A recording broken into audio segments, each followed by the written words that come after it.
స్తోత్రాలు స్తోత్రాలు. మహిమకు పాత్రుడా, ఘనతకు అర్హుడా, మా చేతులెత్తి మేము నిన్నారాధించును. మహిమకు పాత్రుడా, ఘనతకు అర్హుడా, మా చేతులెత్తి మేము నిన్నారాధించును. మహోన్నతుడా, అద్భుతాలు చేయువాడా, నీ వంటి వారు ఎవరు? నీ వంటి వారు లేరు. మహోన్నతుడా, అద్భుతాలు చేయువాడా, నీ వంటి వారు ఎవరు? నీ వంటి వారు లేరు. స్తుతులకు పాత్రుడా, స్తుతి చెల్లించెదం. నీ నామమెంతో గొప్పది, మేమారాధించుము. స్తుతులకు పాత్రుడా, స్తుతి చెల్లించెదం. నీ నామమెంతో గొప్పది, మేమారాధించుము. మహోన్నతుడా, అద్భుతాలు చేయువాడా, నీ వంటి వారు ఎవరు? నీ వంటి వారు లేరు. మహోన్నతుడా, అద్భుతాలు చేయువాడా, నీ వంటి వారు ఎవరు? నీ వంటి వారు లేరు. అద్వితీయ దేవుడా, ఆది సంభూతుడా, మా కరములను జోడించి మే మహిమ పరచేదం. అద్వితీయ దేవుడా, ఆది సంభూతుడా, మా కరములను జోడించి మే మహిమ పరచేదం. మహోన్నతుడా, అద్భుతాలు చేయువాడా, నీ వంటి వారు ఎవరు? నీ వంటి వారు లేరు.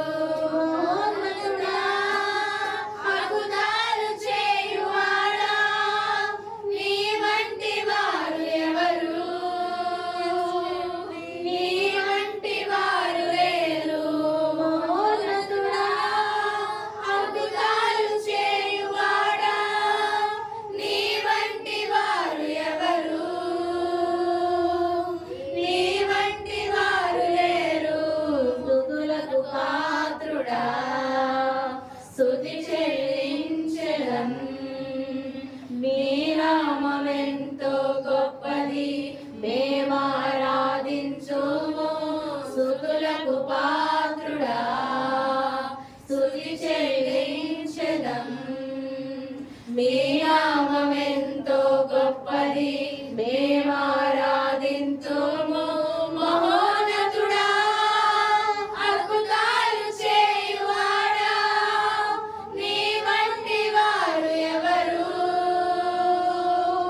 నీ వంటి వారు లేరు.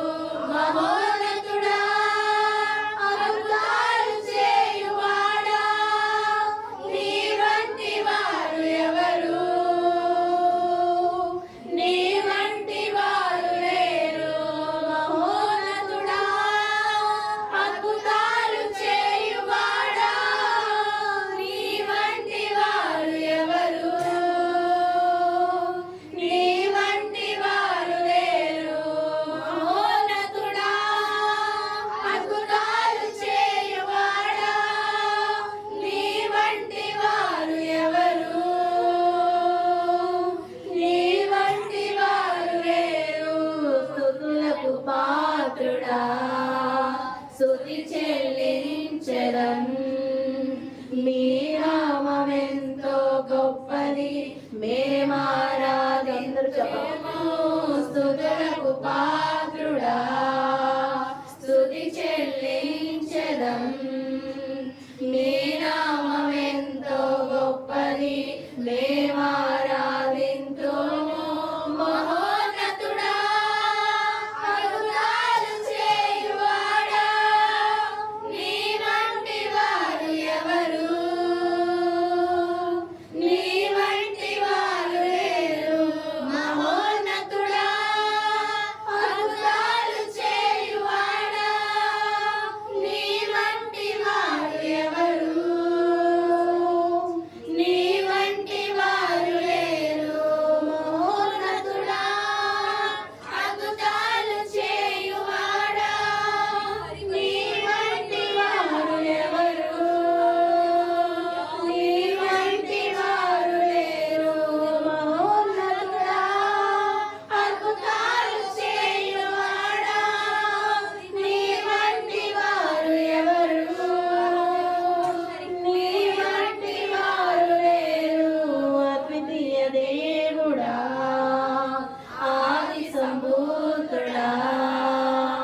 కరములను జోడించి మేమైనా పరచేదం అద్వితీయ దేవుడా ఆది సంభూతుడా.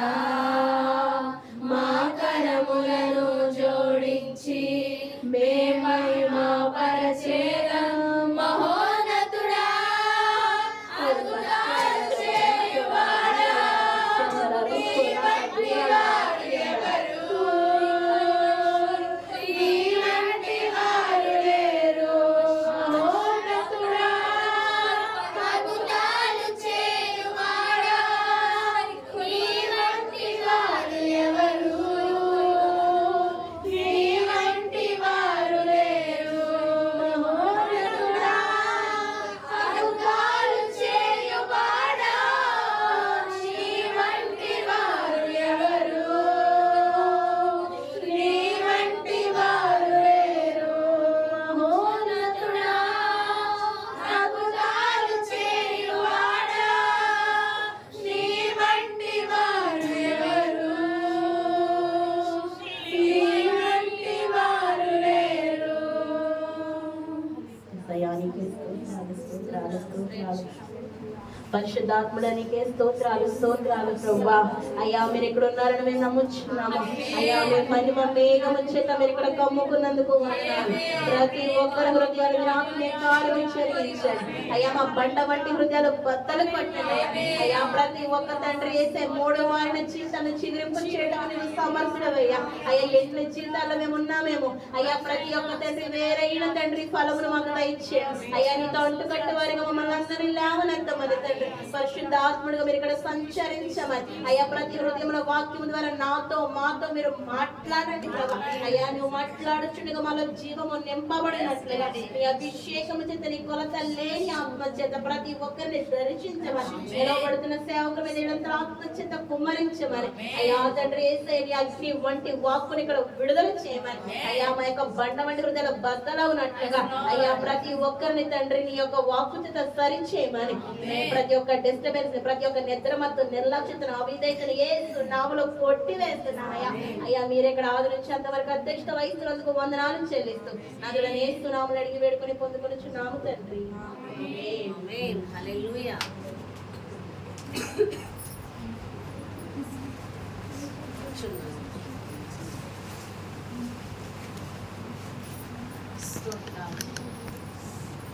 కూర్చోగలరా? కుర్చీ అన్నమాట.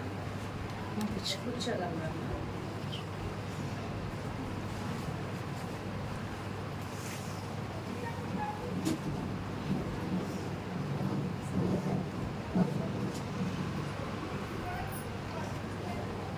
వాక్యం చూసుకున్నా అండి.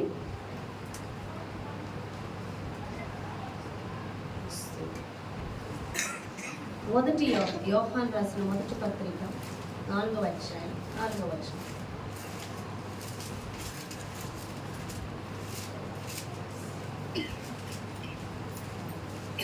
యోహాను రాసిన మొదటి పత్రిక 4వ అధ్యాయం 4వ వచనం. చిన్నపిల్లలారా మీరు దేవుని సంబంధులు. మీలో ఉన్నవాడు లోకములో ఉన్నవాని కంటే గొప్పవాడు కనుక మీరు వారిని జయించి ఉన్నారు. వారు లోక సంబంధులు గనుక లోక సంబంధమైనట్టు మాట్లాడుదురు. లోకము వారి మాటలు వినును. మనము దేవుని సంబంధులము. దేవుని ఎరిగిన వాడు మన మాట వినును. చాలా హల్లెలూయా. యోహాను రాసిన మొదటి పత్రిక 4వ అధ్యాయం 4వ వచనంలో మీరు దేవుని సంబంధులు. మీలో ఉన్నవాడు లోకంలో ఉన్నవాని కంటే గొప్పవాడు కనుక మీరు వారిని జయించి ఉన్నారు. హల్లెలూయా. వారు లోక సంబంధులు కనుక లోక సంబంధులైనట్లు మాట్లాడుదురు. లోకము వారి మాట వినును. మనము దేవుని సంబంధులు. దేవుని ఎరిగిన వాడు మన మాట వినును. దేవుని సంబంధి కానివాడు మన మాట వినడు. హల్లెలూయా. చూడండి, లోకంలో ఉన్నవాని కంటే మనలో ఉన్నవాడు గొప్పవాడు. మనలో ఎవరున్నారు? గొప్పవాడు ఎవరండి? యేసయ్య మాత్రమే. హల్లెలూయా. మనలో ఎవరున్నారు? యేసయ్య ఉన్నాడు. చూడండి, ప్రకటన 3వ అధ్యాయంలో ఉంటుంది వచనం. ప్రకటన 3వ అధ్యాయం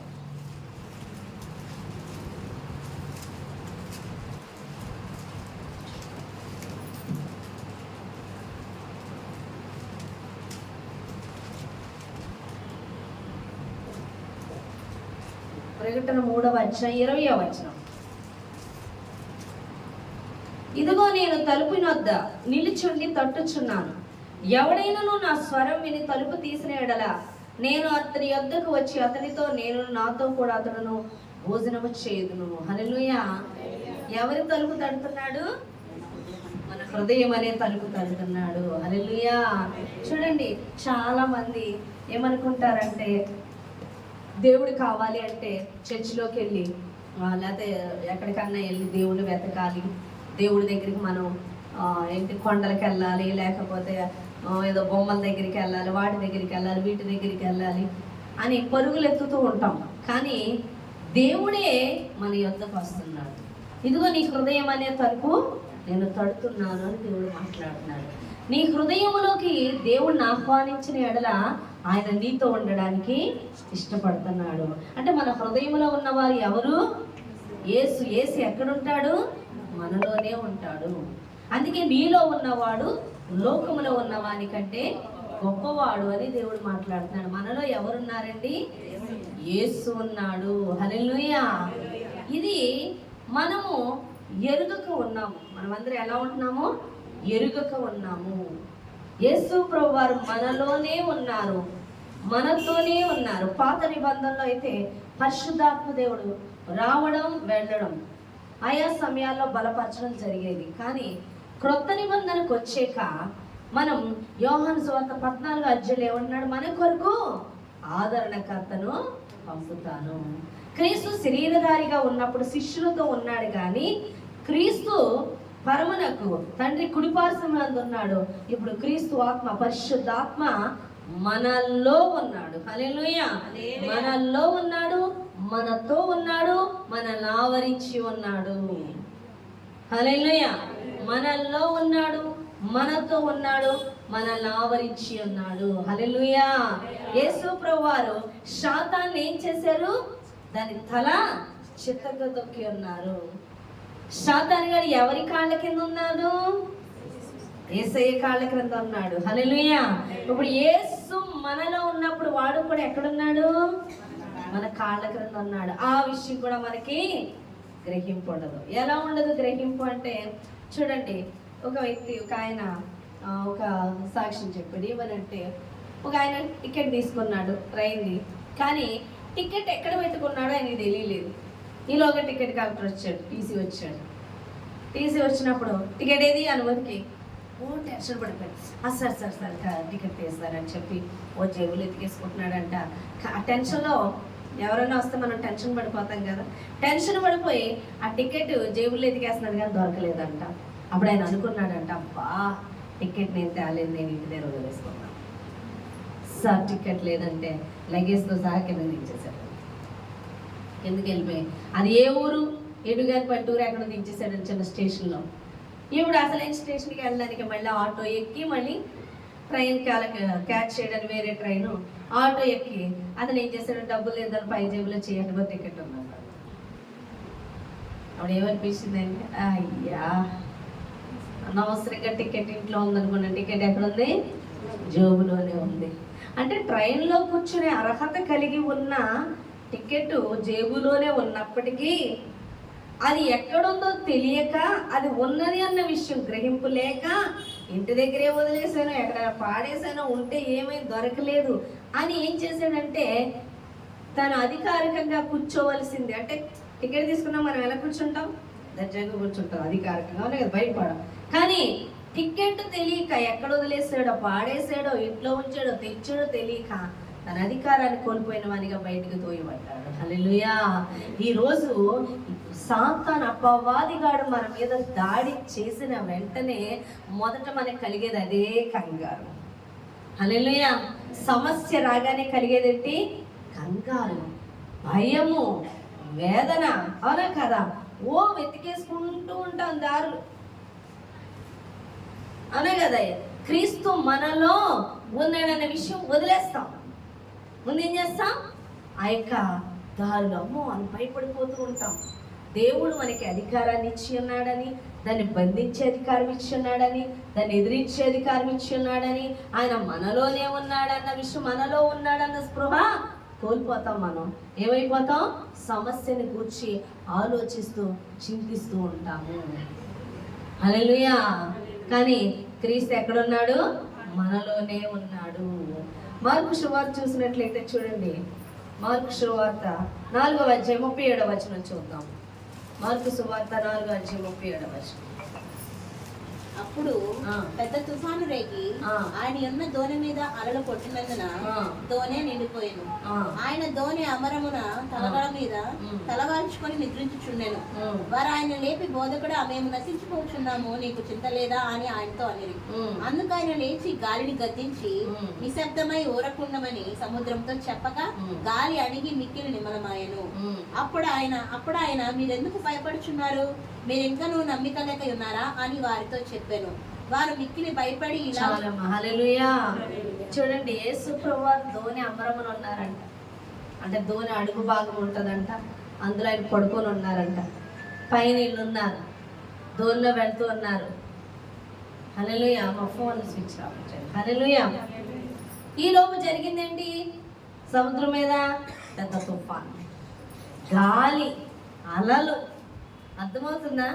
గాలి వేసేస్తుంది, అలలు వచ్చేస్తున్నాయి, వర్షం వచ్చేస్తుంది. ఇప్పుడు అది నిండిపోయి మునిగిపోద్దేమో, అలలకి తిరగబడిపోద్దేమో, అవునా కాదా? గాలికి తిరగబడిపోద్దేమో. భయపడిపోతున్నారు. భయపడిపోయి అమరమున తలవాల్చుకొని పడుకొని యేసయ్య దగ్గరికి వచ్చి, ప్రభువా, నీకు చింత లేదా? మేము మునిగిపోతున్నాం, మా పరిస్థితిని చూసి నీకు చింత లేదా? మా సంగతి చూడమని అడుగుతున్నారు. అడిగినప్పుడు ఆయన యేసు ప్రభువారు వచ్చి గాలిని సముద్రాన్ని గద్దించగా నిమ్మడం అయిపోయారు. కానీ వాళ్ళని చూసి ఆయన గద్దిస్తున్నారు. అంటే ఏమని? ఇంకనూ నమ్మిక ఉంచలేకపోయారు. అనేక అద్భుతాలు చూసినప్పటికీ అంటారు. హల్లెలూయా. సమస్య ఎక్కడుందండి? దోణిలో ఉందా? దోణి బయట ఉందా? దోణి బయట ఉంది. బయట నుంచి వచ్చింది సమస్య. కానీ లోన ఎవరున్నారు? యేసయ్య ఉన్నాడు. హల్లెలూయా. లోన ఎవరున్నారు? యేసయ్య ఉన్నాడు. సమస్య ఎక్కడుంది? బయట ఉంది. చూడండి, బయట ఉన్న సమస్యను ఎక్కువ చేస్తాం, లోన ఉన్న దేవుణ్ణి తక్కువ చేస్తున్నాం. అందుకే దేవుడు అన్నాడు, మీలో ఉన్నవాడు లోకంలో ఉన్నవాని కన్నా గొప్పవాడు, దాన్ని గొప్ప చేయకండి. నీలో ఉన్నవాడు గొప్పవాడు. ఎవరు గొప్పవాళ్ళు? నీలో ఉన్నవాడు గొప్పవాడు. బయట సమస్య గొప్పది కాదు. బయట అపవాది తీసుకొచ్చే సమస్యలు గొప్పవి కాదు. బయట అపవాది గారు మాట్లాడే మాటలు గొప్పవి కాదు. బయట అపవాది చేసే పనులు గొప్పవి కాదు. నీకు ఆర్థికంగాను అనారోగ్యపరంగాను సమస్యలు తీసుకొస్తుంటే నువ్వు అది గొప్ప చేస్తున్నావు, కానీ నీలో ఉన్నవాడు గొప్పవాడు. హల్లెలూయా. నీలో ఉన్న వాని వైపు చూడు. హల్లెలూయా. నీలో ఉన్న వాని వైపు చూడు. అందుకే ఇందాక సిస్టర్ కీర్తనలు చెప్పారు. ఏంటది? 39వ కీర్తన తీద్దాం ఒకసారి. కీర్తన 39 ఒకటో వచనం చదువు. నా నాలుకతో పాపము చేయకుండానట్లు నా మార్గములను జాగ్రత్తగా చూచుకుందును. భక్తిహీనులు నా ఎదుట ఉన్నప్పుడు నా నోటికి చిక్కము ఉంచుకుందునని నేను అనుకున్నాను. నా నాలుకతో పాపము చేయకుండానట్లు నా మార్గములను జాగ్రత్తగా చూచుకుందును. హల్లెలూయా. హల్లెలూయా. చూడండి, ఈ నాలుకతో మనం ఏం చేయాలంట? పాపము అంటే అపవాది సంబంధమైన మాటలు మన నోటి యందు లేకుండానట్లు, లోక సంబంధమైన మాటలు మన నోటి యందు లేకుండానట్లు, భయముతో కూడిన మాటలు మనలో లేకుండానట్లు మనం జాగ్రత్త పడాలి. చూడండి, భయము అనేది ఒక దురాత్మ. భయము అనేది ఒక దురాత్మ. నీకు ఏదైనా ఒక వార్త వినగానే ఫస్ట్ నాకు కలిగేది ఏంటంటే భయం. వెంటనే భయం వస్తుంది. ఆ భయాన్ని నీలో పెట్టి అపవాదిగా నీలో పనిచేయడం మొదలు పెట్టేస్తాడు. అందుకే నీకు సడన్గా సమస్యల్ని కూర్చిన ఏదో ఒక వార్త నీకు ఇలా వినపడేలా చేస్తాడు. అనే కదా, ఆర్థికంగా కానీ, అప్పుల పరంగా కానీ, అనారోగ్య పరంగా కానీ ఏదో ఒక సమస్య, అవునే కదా, వ్యతిరేకత కానీ, మనుషుల నుంచి వ్యతిరేకత, ఏదో ఒక సమస్య వినగానే నీలో ఏం కలుగుతుంది? భయము కలుగుతుంది. ఆ భయం అనే దురాత్మ ఏం చేస్తుందంటే నిన్ను పూర్తిగా దేవుని యొక్క శక్తిని కానీ, బలమును కానీ, జ్ఞానమును కానీ పొందుకొనకుండా, ఆయన మహిమను చూడనివ్వకుండా నిన్నేం చేస్తుంది? బంధిస్తుంది. కాబట్టి నువ్వు మరల భయపడుటకు దాస్యపు ఆత్మను పొందలేదు. ఎవరిని పొంది ఉన్నావు? దత్తపుత్ర ఆత్మను పొంది ఉన్నావు. నీలో ఎవరున్నారు? యేసు ఉన్నాడు. యేసు ఎలాంటి వాడు? చనిపోయిన వారిని లేపినవాడు. అవునా కదా? పన్ను కట్టవలసి వస్తే చేప నోటిలోకి షెకిల్ తెమ్మన్నవాడు. అవునా కాదా? అవునా కాదండి? యేసుప్రభువారి సంఖ్య కూడా పట్టుకుని డబ్బులు తిరిగారా? ఆజ్ఞాపిస్తే అక్కడ ఏది పలికితే అక్కడ జరిగిపోతుంది. చేప నోట్లో షెకిల్ తెమ్మని రెడీగా చేప నోట్లో ఉందంట. హల్లెలూయా. ఆ చేప వాళ్ళకి పడేలాగా, అది దొరికేలాగా అన్నీ చేశాడు దేవుడు. అర్థమవుతుందా? ఏ సమయానికి అది ఇచ్చుటకు దేవుడు సమర్థుడై ఉన్నాడని, రోగులను స్వస్థపరిచేవాడిగా ఉన్నాడని, ప్రకృతిని ఆజ్ఞాపించేవాడిగా ఉన్నాడు. అన్ని సమస్తం వాళ్ళకి చూపించాడు యేసు అంటే ఏంటో. అది నువ్వు ఏం చేయాలి? వాక్యమును ధ్యానించాలి. అందుకే కీర్తన 1వ అధ్యాయం చూడండి. కీర్తన 1వ అధ్యాయం.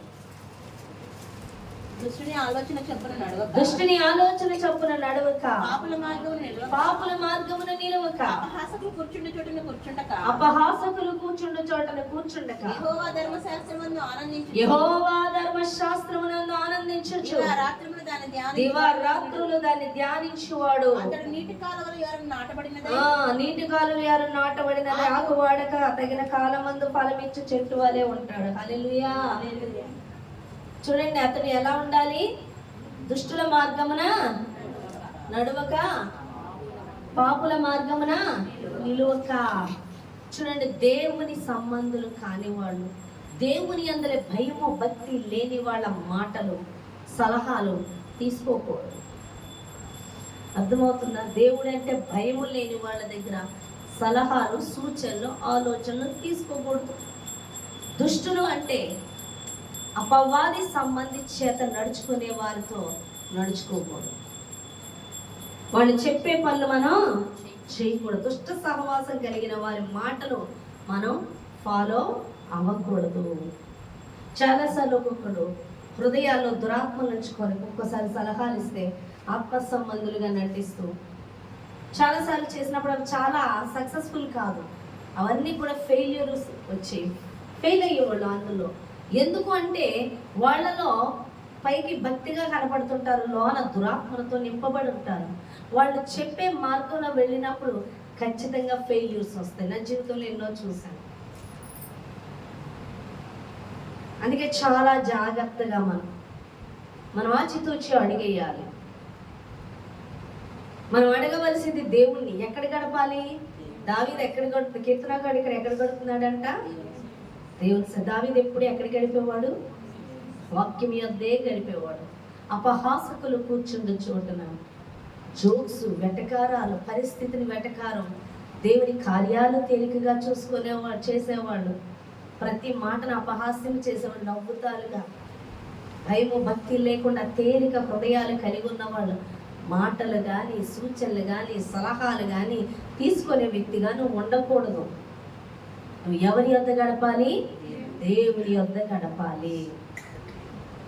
చూడండి, మనం బైబిల్ గ్రంథంలో చూసినట్లయితే, రూతును చూసినట్లయితే, నయోమి అంటది, నయోమికి 2 కొడుకులు 2 చచ్చిపోతారు. ఎందుకు చనిపోయారు? భర్తను కోల్పోతుంది, 2 పిల్లల్ని కోల్పోతుంది. నయోమి ఎందుకు కోల్పోయింది? తాను బెత్లెహేం నుంచి ఎక్కడికి వచ్చింది? మోయాబు దేశానికి వచ్చింది. దేవుడి సన్నిధి విడిచిపెట్టి మోయాబు దేశం శాపగ్రస్తమైంది. విడిచిపెట్టి వచ్చినప్పుడు తన కుటుంబాన్ని నాశనం చేసుకుంది. అర్థమవుతుందా? ఎవరో భర్త చనిపోయాడు, బిడ్డలు 2 కూడా చనిపోయారు, మగపిల్లలు, కొడుకులు 2. అప్పుడు కోడళ్ళతో అంది, అమ్మా ఇక నాకు పిల్లలు లేరు మీకు మళ్ళీ పెళ్ళిళ్ళు చేయడానికి, కాబట్టి మీ ఇళ్ళకి మీరు వెళ్ళిపోండి అని చెప్పినాడు. పెద్ద కోడలు ముద్దు పెట్టుకొని వెళ్ళిపోతే, చిన్న కోడలు రూతు మాత్రం నీ దేవుడే నా దేవుడు, నువ్వు ఎక్కడికి వెళ్తే అక్కడికి వస్తానని చెప్పినాడు. తనతో పాటు అత్తగారితో పాటు మరలా దేవుడి సన్నిధి ఉన్న దేశం మోయాబు దేశాన్ని విడిచిపెట్టి వచ్చేస్తారు.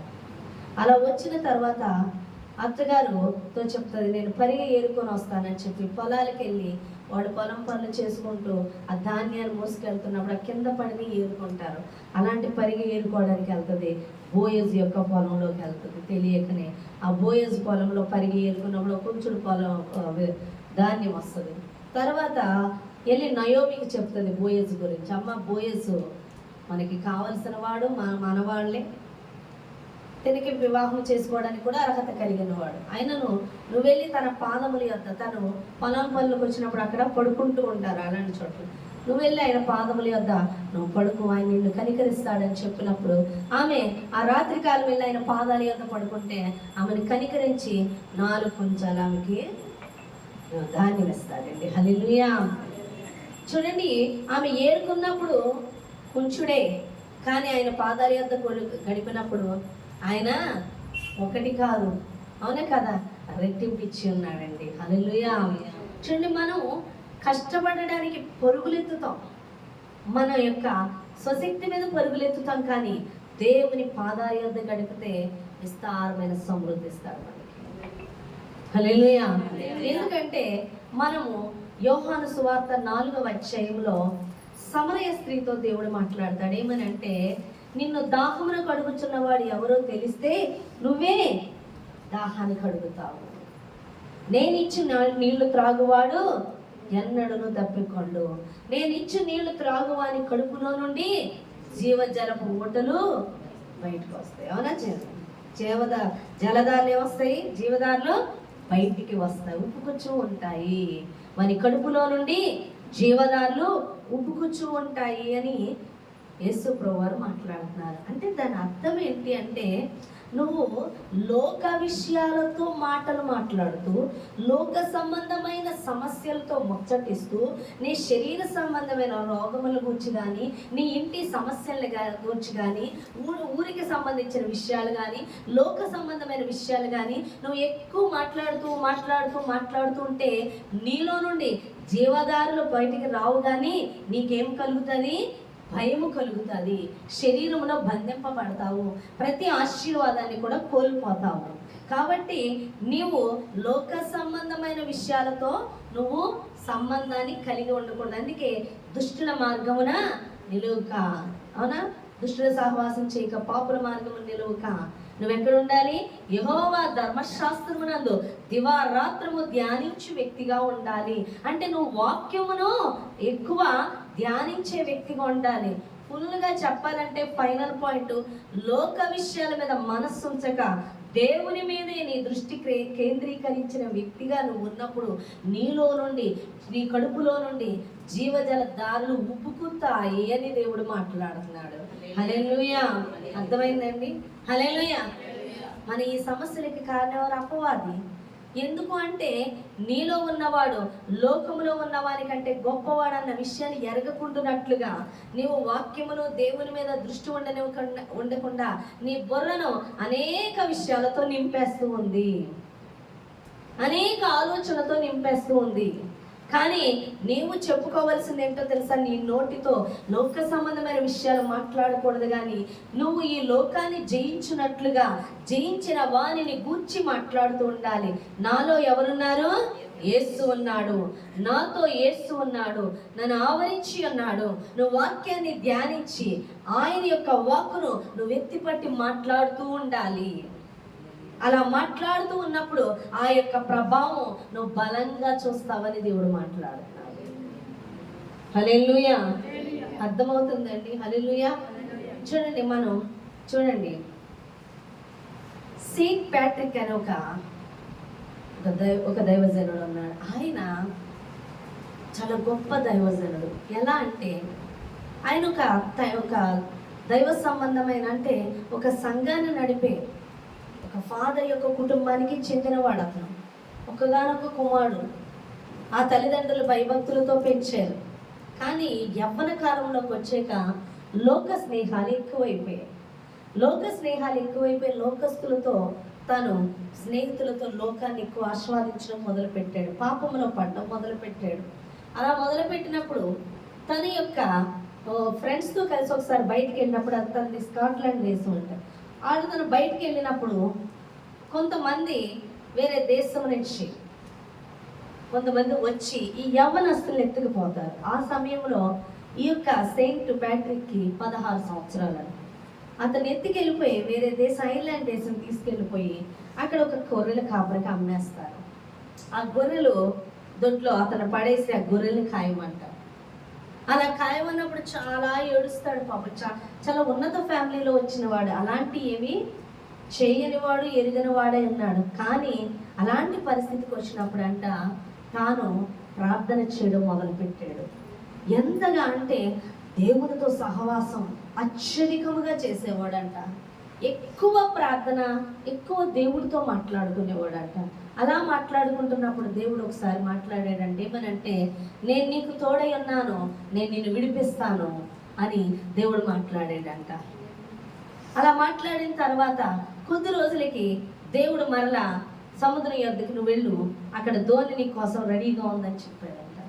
చెప్పినప్పుడు ఆయన కాపరికి తెలియకుండా ఆ గొర్రెల కాపరికి వెంటనే ఆ యొక్క గొర్రెల దొడ్డి నుంచి బయటకు వచ్చేసాడంట. అది దగ్గర 300 కిలోమీటర్ల దూరం ఉంటుందంట. కానీ నడుచుకుంటూనే చేతిలో రూపాయి లేకపోయినా దేవుడు చెప్పిన మాటను బట్టి ఆ ధోని వద్దకు వెళ్ళాడంట. అలా వెళ్ళిన తర్వాత అక్కడికి వెళ్ళాక వాళ్ళ దేశానికి వెళ్ళాలన్నప్పుడు తీసుకెళ్తామని చెప్తే చేతిలో డబ్బులు లేవు. డబ్బులు లేకపోయేసరికి వాళ్ళు అపహసించారంట. అపహసించినప్పుడు వెళ్ళి మోకరించి అక్కడే ప్రార్థన చేస్తాడంట. ప్రభువా, నువ్వు ఇక్కడ ధోని ఉంది వెళ్ళమన్నావు, పంపించింది నువ్వే, తీసుకెళ్ళవలసింది కూడా నువ్వే. నేను నిన్నే నమ్ముకొని వచ్చాను, నీ మీదే అనుకొని వచ్చాను. నువ్వు నాకు తోడే ఉంటానన్నావు, నన్ను ఆశీర్వదిస్తానన్నావు, నన్ను విడిపిస్తానన్నావు బంధకాల నుంచి, నువ్వే నాకు సహాయం చేయాలన్నప్పుడు ఆ యొక్క వ్యక్తి ఆ యొక్క యజమానుడికి కనికరము కలిగి అతను వచ్చి దానిని తీసుకెళ్తానని అతను తీసుకెళ్తాను ఊరు విడిచిపెట్టాడంట. అప్పటికే 6 years అయిపోయిందంట. 22 సంవత్సరాలు వచ్చేసాయి.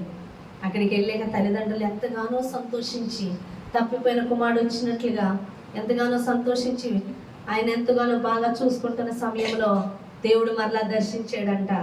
ఎవరిని? సెయింట్ ప్యాట్రిక్ని. ఏమనంటే, ప్యాట్రిక్ మరలా తిరిగిరా, ఈ యొక్క ఇంగ్లాండ్ దేశాన్ని, ఇక ఐర్లాండ్ దేశానికి నువ్వు రావాలి, మరలా తిరిగి ఇక్కడ పరిచర్య చేయాలి అని చెప్పినప్పుడు వెంటనే ఆ యొక్క సెయింట్ ప్యాట్రిక్ సమస్తాన్ని, తన యొక్క ఆస్తిని కానీ తల్లిదండ్రులు కానీ విడిచిపెట్టి ఉన్న పాటున ఐరిష్ దేశానికి అనగా ఐర్లాండ్ దేశానికి బయలుదేరాడంటండి. హల్లెలూయా. అలా వెళ్ళినప్పుడు అక్కడ అనేకమైన దుష్టశక్తులు ముందుకి వెళ్ళి బాధింపబడ్డాడు. కానీ అక్కడ ఎక్కువ దుష్టశక్తులు, సాతాను యొక్క ప్రభావం ఎక్కువ ఉన్న ప్రాంతం, మూర్ఖత్వం. కానీ ఈజీగా వారందరి మధ్యలో కూడా అద్భుతాలు చేయడం ద్వారా, దేవుని కార్యాలు అక్కడ చూడడం ద్వారా వారందరూ విడుదల పొందుకున్నారు. దానికి గల కారణం ఎక్కువ సెయింట్ ప్యాట్రిక్ దేవునితో సహవాసాన్ని కలిగి ఉన్నాడు. ఎక్కువ దేవునితో సహవాసం కలిగి ఉన్నవానిగా అతను పేరొంది ఉన్నాడండి. హల్లెలూయా. ఒకసారి ఒక రాజు అయితే దేవుని గురించి మాట్లాడుతున్నాడు. నీ దేవుడు అంత గొప్పవాడైతే నా కొడుకు చనిపోయి 10 రోజులైనా బ్రతికించమంటే వెళ్ళి బ్రతికించి ఉన్నాడంట. నాలో ఉన్నవాడు లోకంలో ఉన్నవాడు, నాలో క్రీస్తు ఉన్నాడు, నాతో ఉన్నాడని ఆయన ఆ యొక్క వ్యక్తిని లేపాడంట. అవును, మనలో యేసు ఉన్నప్పుడు మనము ఇతరుల మీద చేయించినప్పుడు ఆ చేతులు మనవి కాదు, ఎవరివి? యేసు ప్రభు. ఎందుకంటే మనం సిలువలో ఆయనతో పాటు మనం సిలువ వేయబడ్డాం, మరణానుభవం గుండా వెళ్ళాం. ఇక జీవించుతున్నది మనం కాదు, ఎవరు జీవించాలి? క్రీస్తు జీవించాలి. నీలో క్రీస్తు జీవిస్తున్నప్పుడు నువ్వు క్రీస్తు అధికారానికి, యేసు ప్రభువు అధికారానికి పూర్తిగా అప్పగించుకున్నప్పుడు నువ్వు వెళితే ఎక్కడికన్నా ఆ ప్లేస్కి నీలో ఎవరున్నారండి? ఇప్పుడు ఐరిష్ దేశానికి ఆ యొక్క సెయింట్ ప్యాట్రిక్ వెళ్ళాడు. సెయింట్ ప్యాట్రిక్ వెళ్ళినట్ట లోన్ ఎవరున్నారు? కాబట్టి ఆ ప్లేస్కి వెళ్తే అక్కడికి ఎవరు వెళ్ళినట్టు? యేసయ్యని ప్రతి ప్రాంతంలో దర్శింపనివ్వాలి. ఎలా దర్శింపజేయాలి? నీలో ఆయన ఉన్నాడు కాబట్టి నువ్వు ఆ ప్రాంతానికి వెళ్ళినప్పుడు ఆ ప్రాంతాన్ని దేవుడు దర్శిస్తాడు. హల్లెలూయా. ఆ యొక్క ప్యాట్రిక్ ప్రార్థన చేసినప్పుడు వాళ్ళు విడుదల పొందుకోవడానికి ఆయన చేతులు కాదవి, యేసు చేతులు. నాలో యేసు ఉన్నాడు, యేసు ప్రభావం ఆయనలోకి వెళ్ళింది. హల్లెలూయా. చూడండి, మనం చాలా అనుకుంటాము ఏదన్నా ఒక అద్భుతం జరగాలంటే ఎంతో విశ్వాసం ఉండాలి. నా దగ్గర కొంచెం విశ్వాసమే ఉంది, నా దగ్గర కొంచెం ప్రార్థనే ఉంది, గొప్ప ప్రార్థన కావాలి, కావాలి, గొప్ప విశ్వాసం కావాలి అని అనుకుంటాం. మీకు ఒక విషయం చెప్తున్నాను.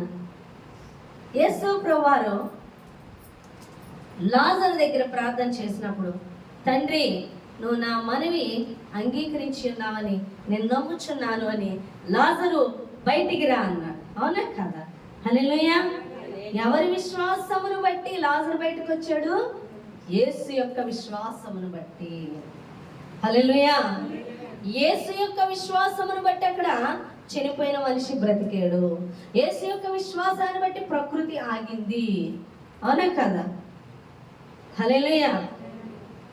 ఇప్పుడు నీ విశ్వాసాన్ని బట్టి కాదు అద్భుతాలు జరిగేది, యేసు యొక్క విశ్వాసం బట్టి అద్భుతాలు జరుగుతాయి.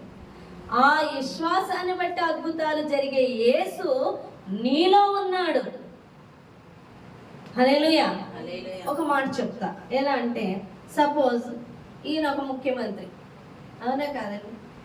ఇప్పుడు ఈయన ద్వారా మనకి పని అవుతుంది, కానీ మనం డైరెక్ట్ వెళ్ళలేం. కానీ ఈయన ఏది చెప్తే ఆయన చేస్తారు, అవునా కదా? ఈమె ఏం చెప్తే ఆయన అది చేస్తాడు. కాబట్టి నేను ఇక్కడికి వెళ్తే అక్కడ పని అయిపోతుంది.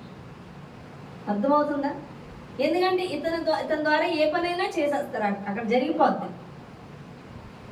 అంత పవర్ఫుల్ ఇక్కడ. కాబట్టి నేను ఇతన్ని పట్టుకుంటాను, పట్టుకోగానే నా పని అయిపోతా అవుదా? మీకు అర్థమైందా? అసలైన వ్యక్తి ఇతను చేసే వ్యక్తి. ఇతని దగ్గర మనం డైరెక్ట్ వెళ్ళలేం, మనకు తెలియదు.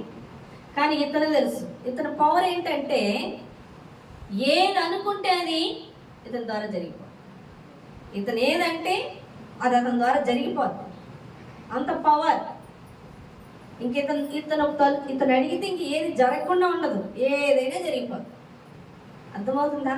ఆ వ్యక్తి దగ్గరికి మనం వెళ్ళాం, మనం వెళ్ళాక ఇంక ఇతని దగ్గర చెప్పాక ఇంక అయిపోద్ది పని అని నమ్మకం ఉంటుందా ఉండదా మనకి? అతనికి చెప్తే పని అయిపోద్ది. హల్లెలూయా. ఎవరికి చెప్తే? తినకి చెప్తే. అలాగే తండ్రి చేసేది ఎవరు చేపిస్తున్నారు? ఎవరితో పవరు? యేసు ప్రభువారి విశ్వాసం అనే పవర్. హల్లెలూయా. ఇప్పుడు ఆయన్ని మనం కలుసుకుంటున్నాం. అందుకే యేసు నామములో, యేసు నామాన్ని పట్టుకొని వెళ్తున్నాం, కానీ విశ్వాసాన్ని కాదు. నీకెవరి మీద అంటే యేసుకు చెప్పేమా అయిపోయింది. ఇంక అది మీకు అర్థమైందా? యేసు నామములు అడిగేమా, ఆ పని అయిపోయింది. ఎందుకని? అది యేసు యొక్క విశ్వాసంతో జరుగుతున్నాయి. అందుకే యేసు ప్రభువారు ఏమంటున్నారు? మీరు ప్రార్థన చేయనప్పుడల్లా మీరు ఏది అడుగుతున్నారో అది పొంది ఉన్నామని నమ్మి మీరు ప్రార్థించి కృతజ్ఞతాస్తుతులు చెల్లించు. నువ్వు చెప్తాం, అమ్మా మరి పలానా పని చేసి పెట్టాలి, మీరే అడగాలి ఆయన్ని అలా. మీకు ఎందుకు అయిపోద్ది ఎలాండి అంటే, చాలా థ్యాంక్స్ అండి. అవునండి, మీ దగ్గరికి వస్తే అయిపోద్దని తెలిసే మీ దగ్గరికి వచ్చాం, చాలా థ్యాంక్స్ అండి అని ముందే చెప్పేస్తాను. ఎందుకని?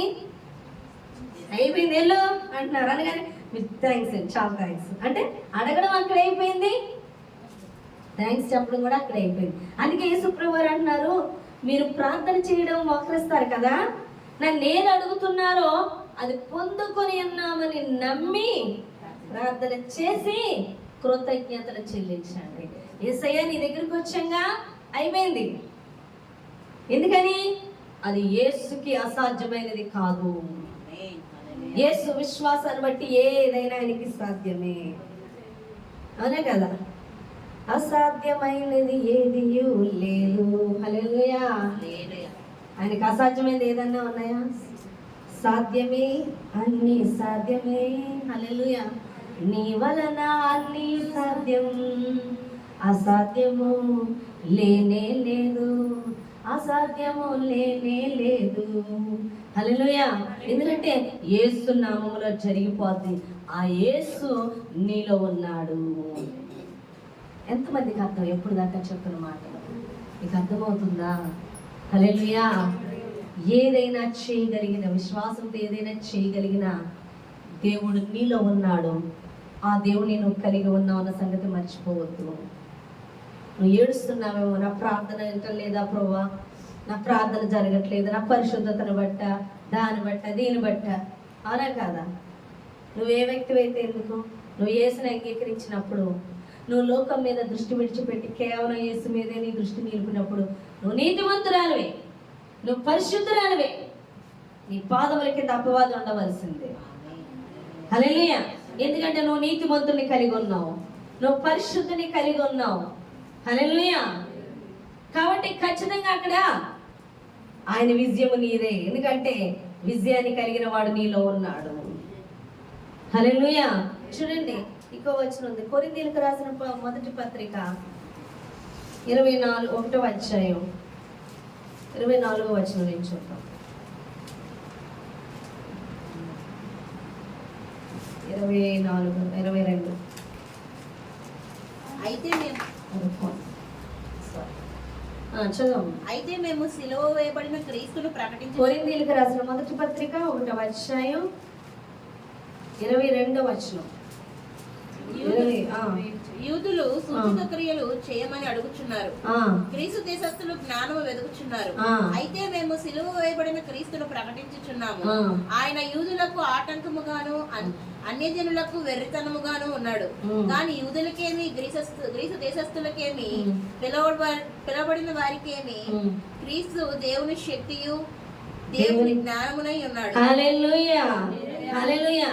అన్యజనులకు దేవుడు ఎరిగిన వారికి ఏమో గాని దేవుని చేత పిలువబడిన వారికి క్రీస్తు ఏమై ఉన్నాడు? దేవుని శక్తి, దేవుని జ్ఞానం. క్రీస్తు నీలో ఉన్నాడా? దేవుని శక్తి నువ్వు కలిగి ఉన్నట్లే. క్రీస్తు నీలో ఉన్నాడు, అది నువ్వు ఎరిగినట్లయితే దేవుని జ్ఞానమును కూడా నువ్వు కలిగి ఉన్నావు. హల్లెలూయా. ఇంకా దేవుడు చెప్తున్నాడు చూడండి, దేవుని వెర్రితనము మనుష్య జ్ఞానము కంటే జ్ఞానము గలది, దేవుని బలహీనత మనుష్యుల బలము కంటే బలమైనది. సహోదరులారా, మిమ్మల్ని పిలిచిన పిలుపుని చూడుడి. మీలో లోకరీతిని జ్ఞానులైన గల్లైన గొప్ప వంశం వారైన అనేకులు పిలువబడలేదు గాని ఏ శరీరియు దేవుని ఎదుట అతిశయింపుకున్నట్లు జ్ఞానులను సిగ్గుపరచుటకు లోకములో నుండి వెర్రి వారిని దేవుడు ఏర్పరచుకొని ఉన్నాడు. బలవంతులైన వారిని సిగ్గుపరచుటకు లోకములో బలహీన వారిని వారిని దేవుడు ఏర్పరచుకొని ఉన్నాడు. ఎన్నికైన వారిని వ్యర్థం చేయుటకు లోకములో నీచులైన వారిని, తృణీకరించబడిన వారిని, ఎన్నిక లేని వారిని దేవుడు ఏర్పరచుకున్నాడు. హల్లెలూయా. హల్లెలూయా. కాబట్టి దేవుడు శక్తి క్రీస్తులో ఉంది, దేవుని జ్ఞానము క్రీస్తై ఉన్నాడు, దేవుని శక్తి క్రీస్తై ఉన్నాడు, దేవుని బలము క్రీస్తై ఉన్నాడు.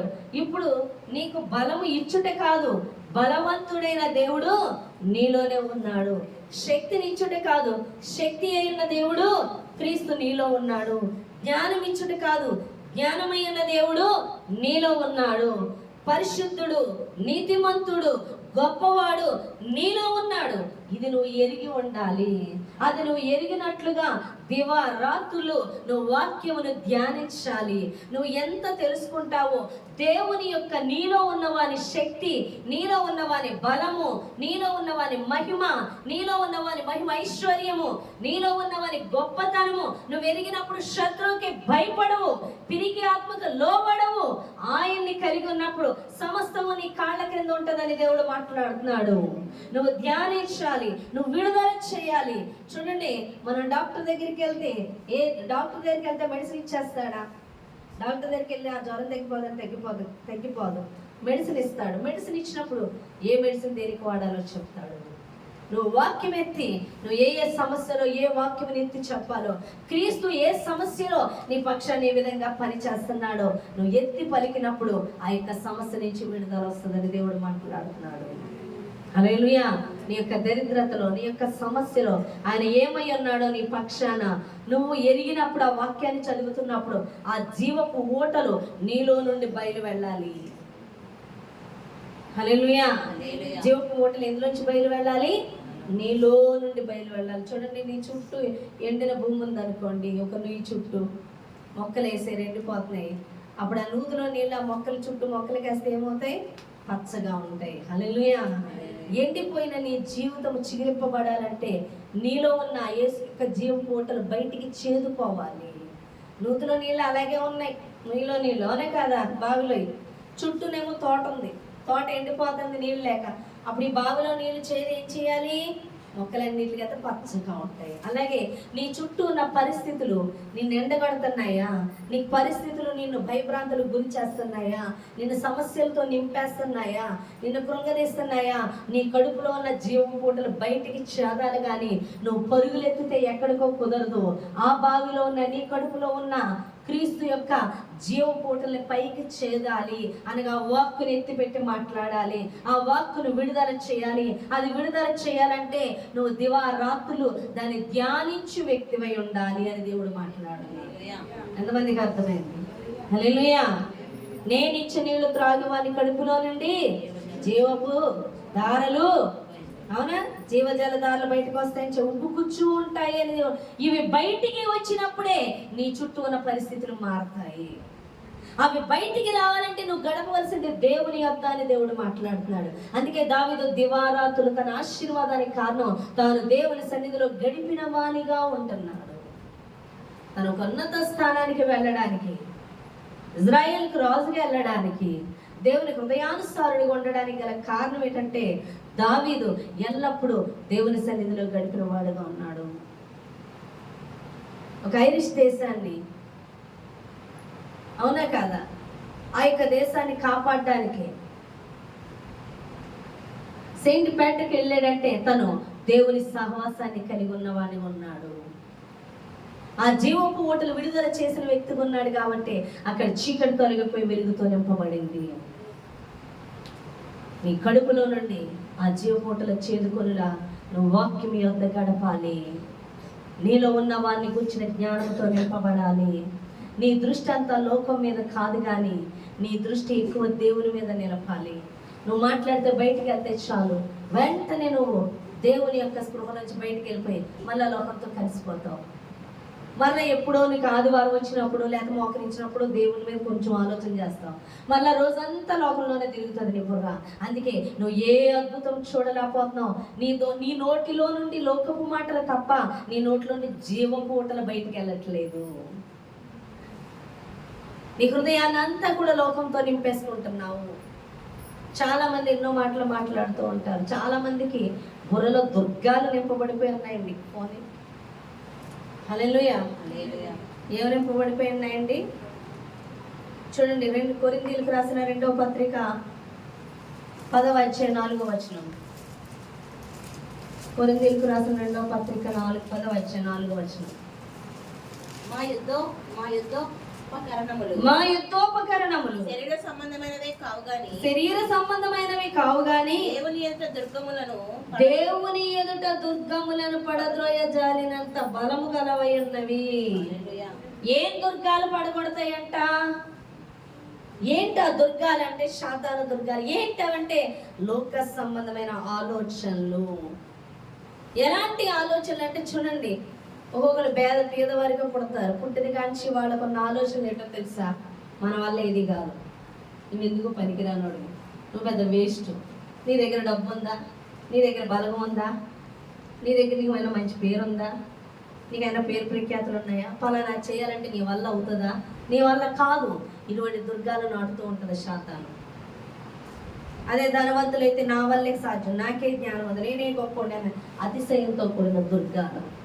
ఇవన్నీ కూడా పడగొట్ట జాలినంత బలము గలవై ఉన్నాయంట వీరి యుద్ధోపకరణాలు. ఏంటి అంటే వాక్యం అనేది ఖడ్గము, మనలో కలిగి ఉన్న యేసు మీద విశ్వాసం అనేది డాలు, రక్షణ అనే శిరస్త్రాణము. అర్థమవుతుందా? సత్యం అనే దట్టి. ఇవన్నీ కూడా మనకి యుద్ధోపకరణాలే. ప్రతి ఆలోచన నీ బుర్రలోకి లోక సంబంధమైన ఆలోచనలు రాకుండా క్రీస్తు మీదే నువ్వు దృష్టి నిలిపినట్లయితే, క్రీస్తుతో నువ్వు సహవాసం కలిగి ఉన్నట్లయితే, క్రీస్తు నీలో ఉన్నాడని, నీ ద్వారా పనిచేస్తున్నాడని, నువ్వు ఎక్కడికి వెళ్తే అక్కడికి క్రీస్తు వస్తున్నాడని, నువ్వు ఎవరితో మాట్లాడితే వాళ్ళతో నువ్వు కాదు మాట్లాడేది క్రీస్తు అని, నువ్వు మాట్లాడిన వారికి విడుదల కలుగుతాదని, ఆదరణ కలుగుతాదని, చీకటి నుంచి విడుదల పొందుతారని. ఎందుకంటే నీలో ఉండి మాట్లాడుతున్నది యేసు అని. నువ్వు ప్రార్థన చేసినప్పుడు వారికి విడుదల వస్తుందని. ఎందుకంటే అది ప్రార్థింపజేసిన వాడు దేవుడని, ఆ దేవుని శక్తి అక్కడ విడుదలైందని నువ్వు నమ్ముతావు. హల్లెలూయా. నేను చెప్తే మారు, నేను వెళితే మారు అంటే నీలో ఆయన ఉన్నాడని నువ్వు ఎరగనప్పుడు నేను అనే మాట వస్తుంది. నీలో ఆయన ఉన్నప్పుడు నువ్వు ఎక్కడికి వెళ్తే అక్కడికి నీలో క్రీస్తున్నాడు, ఆ ప్రాంతాన్ని నీలో ఉన్న క్రీస్తు సంచరిస్తున్నాడు. ఆయన సంచరించినప్పుడు చీకటి ఎంత మాత్రమో ఉండదు. హల్లెలూయా. నువ్వు ప్రార్థన చేసినట్టు సేవకులు ఆ సేవకుని యొక్క శక్తిని కాదు, ఆ సేవకుడు విశ్వాసంతో ప్రార్థన చేసాడు అంటే అతనిలో ఉన్న యేసు అక్కడ అతన్ని స్వస్థపరిచాడు, ఆ సేవకుడు కాదు. హల్లెలూయా. అర్థమవుతుందా మీకు? కాబట్టి క్రీస్తును మనలో కలిగి ఉంది. ఆ జీవ ఊటలు బయటికి చేదాలి కానీ లోకాన్ని లోపలికి పంపించకూడదు. నీ బుర్రలో నింపుకోవాల్సింది లోక సంబంధమైన విషయాలు. నువ్వు ఏ కొంచెం ఎక్కించుకున్నా దేవుని శక్తి, మహిమ, ప్రభావం నువ్వు చూడలేవు. మూయబడిన వ్యక్తిగా ఉంటావు. నువ్వు పూర్తిగా దేవుని సహవాసం ఉంటే అద్భుతాలు, ఆశ్చర్యాలు, గొప్ప కార్యాలు చూడగలుగుతావు. నీ ద్వారా దేవుడు కార్యాలు చేస్తాడు. హల్లెలూయా. ఎంతమందికి అర్థమైంది? అర్థమైన వాళ్ళు దేవుని స్తుతించండి, చేతులు. హల్లెలూయా. కాబట్టి మన యొక్క విశ్వాసం కాదు, క్రీస్తు విశ్వాసాన్ని బట్టి అద్భుతాలు జరిగిస్తున్నాడు. ఆ జరిగించిన వాని మీద విశ్వాసం వచ్చినప్పుడు ఆయన ఖచ్చితంగా ఏదైనా చేయగలడు. అది నువ్వు నమ్ముతున్నప్పుడు కృతజ్ఞతాస్తుతులతో ప్రార్థించిన తర్వాత స్తుతులు చెల్లించే వ్యక్తిగా నువ్వు ఉంటావని దేవుడు మాట్లాడుతున్నాడు. హల్లెలూయా. అంటే నీలో క్రీస్తు ఉన్నాడు. నీ చేతుల ద్వారా ఆయన పని చేస్తున్నాడు, నీ నోటి ద్వారా ఆయన పని చేస్తున్నాడు. నువ్వు లోకపు మాటలు ఒక్కటైనా నువ్వు మాట్లాడుకున్నట్లు వాక్యమే మాట్లాడుతున్నప్పుడు క్రీస్తు నీలో పని చేస్తున్నాడు. నీ నోటి ద్వారా పని చేస్తున్నాడు, నీ చూపుల ద్వారా పని చేస్తున్నాడు, నీ చేతుల ద్వారా పని చేస్తున్నాడు. ఎందుకంటే నీ హృదయం అంతా వాక్యమే నింపబడింది కాబట్టి ఆయన ప్రభావంగా పని చేస్తున్నాడు. నీ హృదయం నీ ఇంటి సమస్యలతోనో నీ లోకపు సమస్యలతోనో అవన్నీ ఆయన తీర్చలేడు, నేనే తీర్చుకోగలనని నువ్వు కొంచెం ఆలోచించినా నువ్వు విశ్వాసము లేని వ్యక్తి అవిశ్వాసుగా మార్చబడతావు. ఎందుకంటే అమరమున యేసుప్రభువు వారు పడుకొనున్న సమస్యను, తుఫాను చూసి విశ్వాసం ఈయన మీద ఉంచలేక అయ్యా మేము నశించిపోతున్నాం అన్నప్పుడు వారి విశ్వాసాన్ని గద్దించాడు. అదేవిధంగా నువ్వు క్రీస్తుని నీ హృదయంలో కలిగి ఉండి నీ చుట్టూ ఉన్న సమస్యలు బట్టి ఇదిగో మేము నాశనం అయిపోతున్నాం, మా కర్మ ఎలాగుంది, మా బతుకులు ఎలాగున్నాయని మాట్లాడుతున్నప్పుడు నీ అవిశ్వాసాన్ని బట్టి నిన్ను గద్దిస్తాడు. నీలో ఉన్న వారిని బట్టి నువ్వు మాట్లాడాలి. ఈ సమస్య ఎంత మాత్రం ఏమియో చేయదని. ఏ విధంగా అంటే గోలియాతు వస్తున్నప్పుడు ఏమని మాట్లాడుతున్నాడు దావీదు? ఈ సున్నతి లేనివాడు సున్నతి కలిగిన వాడిని ఏమియో చేయలేడు, క్రీస్తు లేనివాడు క్రీస్తు కలిగి ఉన్న వాడిని ఏమియో చేయలేడు. హల్లెలూయా. లేకపోతే క్రీస్తుని లోన పెట్టుకొని చూడు ఏమంటున్నాడు సౌలు, అమ్మో వాడు చూస్తే మామూలుగా లేడు, మళ్ళీ చంపేస్తాడు మనందరినీ అడిగిపోయి నుంచున్నట్లుగా వాళ్ళందరూ నుంచున్నట్లుగా మనము కూడా నుంచున్న వ్యక్తిగా ఉంటాం. కానీ దావీదు చెప్తున్నాడు, నాలో ఉన్నవాడి గురించి మాట్లాడుతున్నాడు. సున్నతి లేనివాడు సున్నతి కలిగిన వాడు ఏమీ చేయలేడు అంటున్నాడు. అంటే క్రీస్తుని కలిగి ఉన్నవాడిని క్రీస్తు కలిగి లేనివాడు ఏమీ చేయలేడు అంటున్నాడు. కానీ వాళ్ళందరూ భయపడిపోతున్నారు సౌలు. ఎందుకంటే వాళ్ళు కలిగి ఉన్నామన్నది గురించి ఆలోచించట్లేదు. ఈ దినం చాలా మంది యేసుని కలిగి ఉన్నామన్న విషయం మర్చిపోయి ఆయన ప్రతి సమస్యను తీర్చగలడని ఎరిగి కూడా మనం భయపడుతూ ఉన్నప్పుడు మనం కూడా సౌలు సైన్యం వలె ఉన్నట్లు నువ్వు దావీదు వలె ఈ సున్నతి లేనివాడు సున్నతి కలిగిన వాడు ఏమీ చేయలేడు అన్నట్టుగా నాలో క్రీస్తు ఉన్నాడు, ఈ సమస్య ఎంత మాత్రం నన్నేమీ చేయలేదు అని నువ్వు ఎదిరించినట్లయితే నువ్వు ఒక దావీదుగా ఉన్న వ్యక్తిగా ఉన్నావని దేవుడు మాట్లాడాడు. నువ్వు ఒక దావీదివి, నువ్వు ఒక సౌలువు కాదు. సౌలు అయితే భయపడతాడు గొలియాతును చూసి, కానీ దావీదు భయపడలేదు. వాడు క్రీస్తు లేనివాడు, నేను క్రీస్తు కలిగి ఉన్నవాడు. నువ్వు దావీదు అయితే నేను యేసుని కలిగి ఉన్నాను, ఈ సమస్య ఏమీ చేయదు అని నువ్వు మాట్లాడతావు. సౌలు అయితే టికెట్ ఉన్నా సరే టికెట్ లేదనుకొని బయటకు వచ్చినట్లుగా, యేసు ఉన్నా సరే లేడన్నట్లుగా గోలియాతుని చేయించలేకపోయాడు. ఈరోజు నీ పరిస్థితి ఏంటి? యేసుని కలిగి ఉన్నావా? నువ్వు కలిగి ఉన్నావు అన్న సంగతి నువ్వు గ్రహిస్తున్నావా? వాక్యమును ధ్యానించి ఆయన శక్తిని, బలమును, జ్ఞానమును ఏమై అన్నాడో నువ్వు ఎరిగి ఉన్నావా అని దేవుడు మాట్లాడుతున్నాడు. ఒక సెయింట్ ప్యాట్రికే కాదు, ఒక అపోస్తులే కాదు, అదే దేవుడు మనలో కూడా ఉన్నాడు. అది నువ్వు నమ్మితే ఆయన శక్తి చూస్తావు. అందుకే అంటున్నాడు మార్తతో, నమ్మితే దేవుని మహిమ చూస్తావు, నమ్మితే దేవుని మహిమ చూస్తాను. దేవుడు మాట్లాడుతున్నాడు. ఈ చిన్న మాటలు దేవుడు దీవించి ఆశీర్వదించునుగా. ఆమేన్. ప్రార్థన చేద్దామండి. వాక్యం మెత్తమైన ప్రార్థన ఫీబే గారు ప్రేర్ చేస్తారు. ఎక్కివేమో.